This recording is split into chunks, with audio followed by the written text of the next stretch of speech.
The War Games is the end of an era and the signalling of another. Occupying the final 10 episode legs of the original 256 instalment run of 1960s Doctor Who, this 4-hour epic has gone down in history in the fandom as being one of the all-time greats of the show, with it showcasing many noteworthy milestones.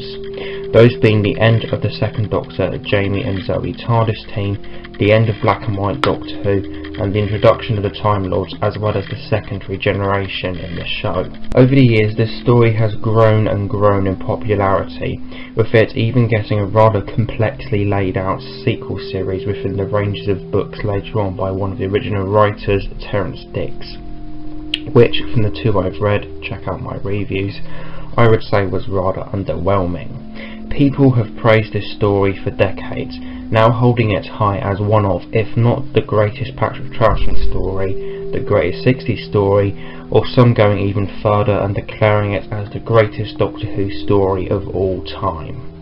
Whereas I would personally not agree completely with that sentiment, as I do find it a little cheesy in some areas, I will still say that it is a triumphant work of Doctor Who, and is one of the greatest televised 60s stories ever made, and one of the most epic Doctor Who stories ever made.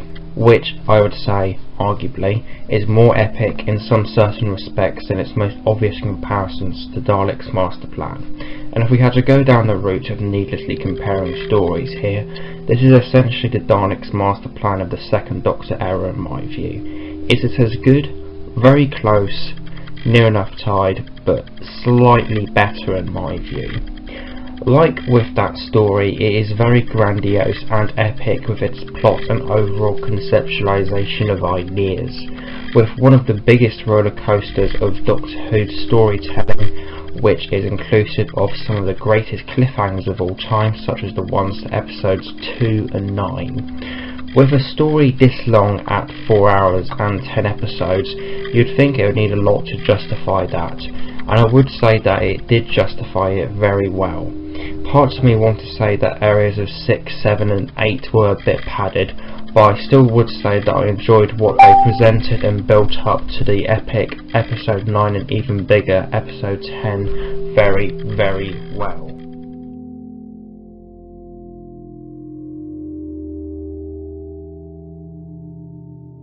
The plot is fantastic overall, which I take as one huge anti-war story by creating a pseudo-sci-fi historical type of story, showcasing many of the great horrific wars that the world has seen and giving it this sci-fi twist to it of mind control to create one huge army to conquer the galaxy. And to me it's very interesting to think of the juxtapositioning of what we have presented here. A story that articulates and swings heavily around World War I, along with other huge and epic wars, such as the American Civil War and the Crimean War, with a huge sci-fi layer on top about an overruling group of people controlling the people that fight in the wars and essentially utilising them as their playthings. To my knowledge, back in the days of World War I and even during World War II, the people that went into these wars, and maybe the other wars presented in this story as well, didn't really have much of a choice with regards to whether or not they wanted to fight in the war. Their government just enrolled them and made them go out and fight regardless. So to me, I kind of think that this story is one big critical allegory about the government and how they controlled us in the wars that they made us fight in, and is overall one that delivers this disguised as a fantastic historical sci-fi adventure. I also think that it's interesting how the story, in my view, goes even further with this allegory by including many World War I things that would be commonplace from the time within the story, such as a court-martial and the cliffhanger to episode 1.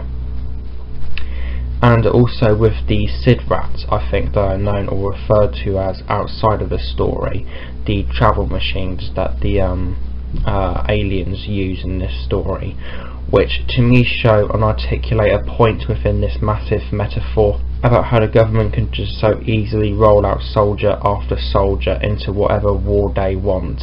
Send 10 guards here, send a squad of guards to here, Smythe, 1917 zone, send 5,000 specimens. Maybe I'm looking into this way too much, or whatever, I think it's interesting. And how the story delivers this allegory with its events and plot is fantastic. The Doctor, Jamie and Zoe arrive in what appears to be the year 1917 during World War I and are captured and court-martialed as German spies.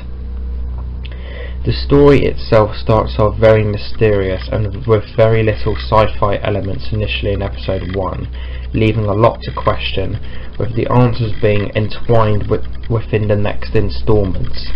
This episode is near enough purely historical, with the story setting itself up very well by asking many rhetorical questions that we, the viewers, do not know the answers to yet, which is what makes the cliffhanger to this episode even better in my opinion, as there is so much more to establish in the forthcoming episodes that this episode doesn't even mention, making you think, oh my god, did what just happen really happen?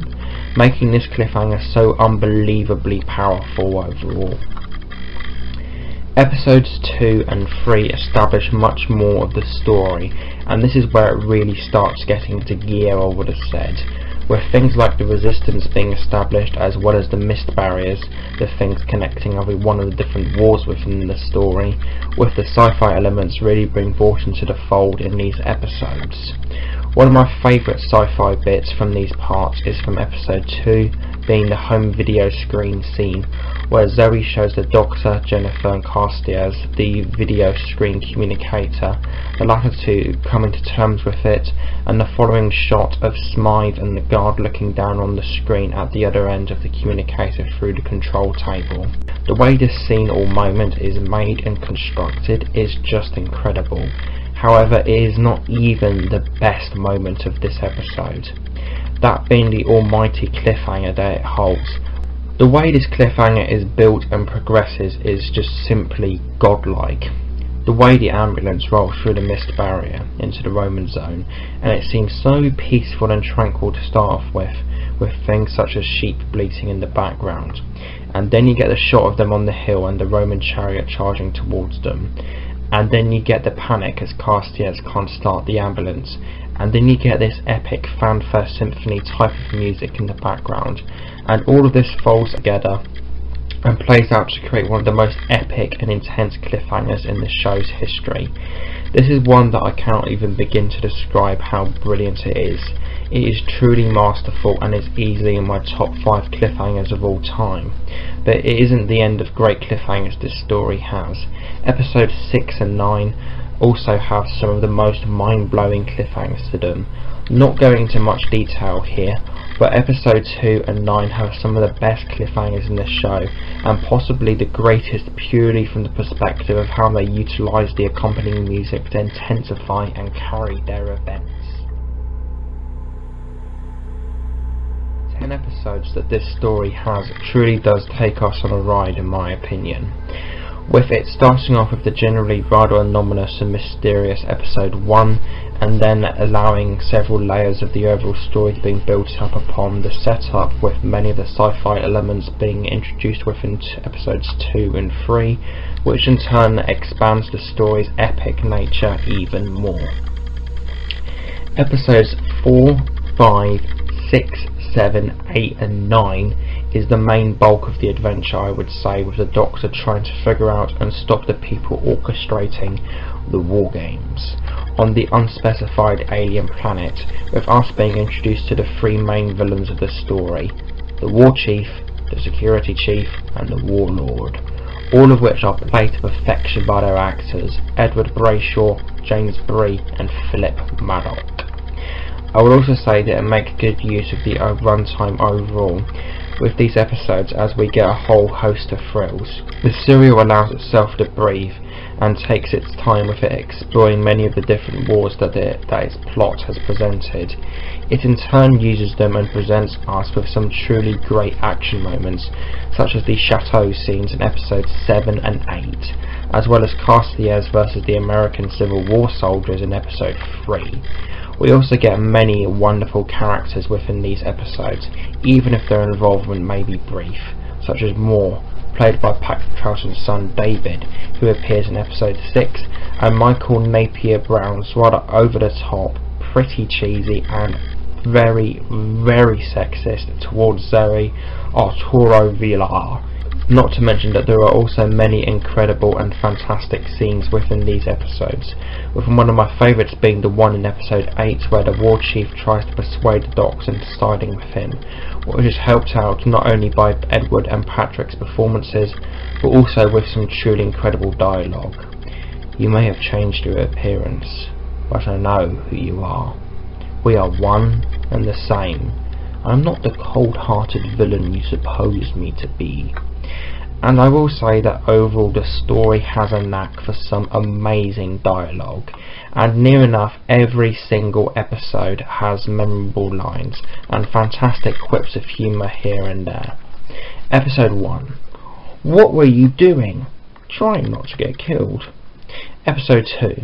Well, it's like a telephone, only you can see people as well as hear them. Episode 3. Only way to get into it is to blow it up. Oh, what a great idea. And also Patrick's line fluff in episode 9. I would never participate in your disgusting steam scheme. Just to mention a few.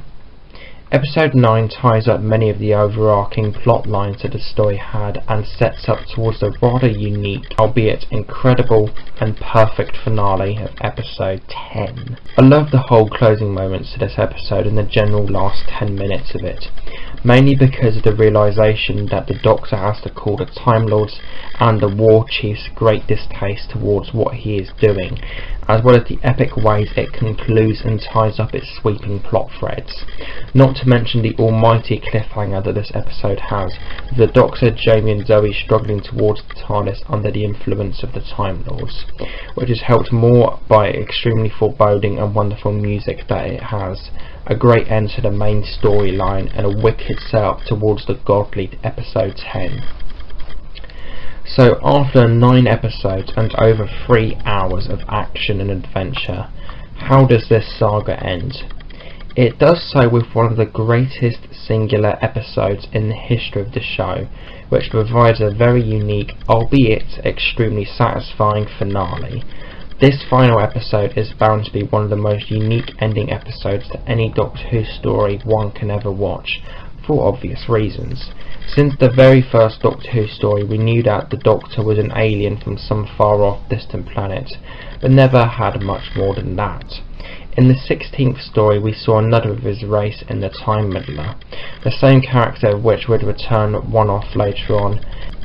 In it, it was never stated what his race was called or a name drop of the planet. However, it is here in the 50th story that we finally get informed on what they are called, the Time Lords. One of the villains of this story, the War Chief, turns out to be a renegade Time Lord like the Doctor. Not only that, due to the sheer scale of what him, the Security Chief and the War Chief have done, the Doctor is forced to call in the Time Lords themselves to set right what has happened despite it being against their own laws. On top of that, this means that the Doctor is finally going back, albeit against his will, to the Time Lords after breaking their own laws long ago.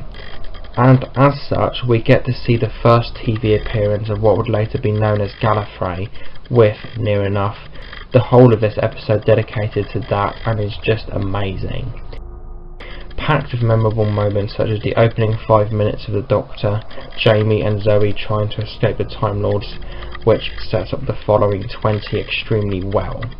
The Warlord's ultimate fate and the Doctor saying goodbye to Jamie and Zoe is just the beginning of what this episode holds. Out of all of the episodes in this story, it is the only one that gets a 10 out of 10 from me. It's simply divine and is just an incredible way to end. Perfection.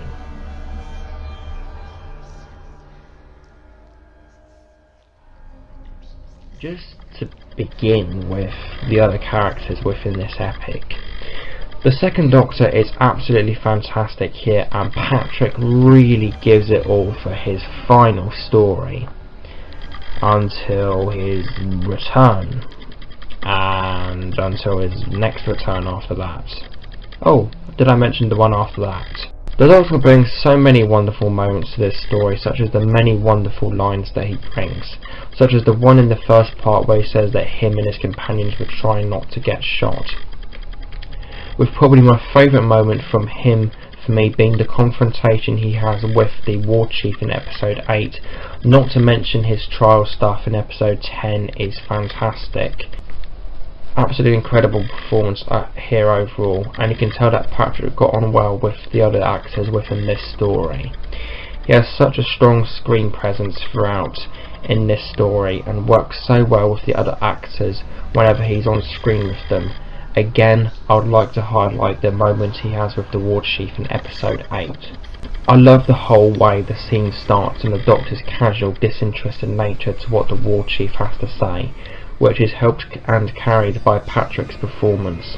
I love how nonchalantly he walks up to the War Chief and the "oh do you" that's thrown in as he glances around the room with not a care in the world.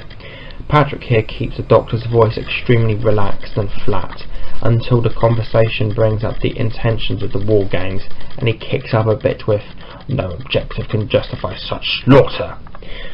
The whole scene is carried so well with the manneristic way Patrick delivers the Doctor, and the actor chemistry in this scene is very high, I would say as well. I can tell here that Patrick Troughton and Edward Brayshaw works very well for each other, and it is them that make this one of my favourite scenes to a Doctor Who story, and one of my favourite scenes in Doctor Who of all time. The companions of this story, Jamie and Zoe, are fantastically acted by Fraser Hines and Wendy Padbury, and give some excellent performances for their final story. Their goodbye with the Doctor in episode 10 is easily one of the best companion departures in the show, and all three expertly perform the scene, making it such an emotional moment and end to their tenure and run with the character. Another one of my favourite moments of them is when Jamie interacts with the Redcoat in episode 3 and eventually escapes with them in the same episode.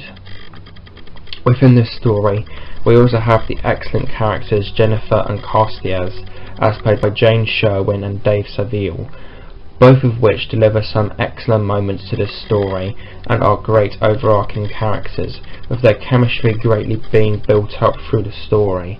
I can also tell that both Sherwin and Saville works very well with each other on set, as their acting chemistry is fantastic whenever they're in a scene together. Brilliant characters and excellent performances overall. As I touched upon earlier, the three villains of the story, the War Chief, the Security Chief and the Warlord, are all amazing and are all magnificently played by their actors Edward Brayshaw, James Bree and Philip Maddock. All three deliver fantastic performances throughout this story, and all have their own amazing moments within the story, such as the one in episode 8 and the awesome moment in the previous instalment, episode 7, the delicately controlled operation scene in which the War Chief and the Security Chief argue about what's going on, with it all gradually getting more and more intense until the Warlord cuts in with about their inability to work together for threatening the plan. I also like the small detail of the sudden zoom in shot to the Warlord preceding his "that's enough from both of you," as the argument is reaching a crescendo. The three Time Lords that feature in episode 10, as played by Bernard Horsfall, Trevor Martin and Clyde Pollitt, are brilliant in this episode, and are extremely sinister here, I would have said, with their performances being rather looming and ominous, which helps add to the fact that the Doctor doesn't even want to go back to Gallifrey, in the sense that the performances here help us decide with the Doctor with regards to if we can trust the Time Lords or not. The way that they sort of tower over everybody else in the proceedings of this episode is also fantastically done. This, combined with the dialogue and the way that they are directed and performed, make them feel like a real threat, which further helps us decide with the Doctor. Overall, to say that the War Games is a milestone of Doctor Who is only the beginning of how to describe this story, and I probably can't even get close to describing it entirely within this 20-minute video. As I mentioned, many people have said that this story is not only the best 60s story and the best second Doctor story, but one of the greatest, if not the all-time greatest, Doctor Who story ever made.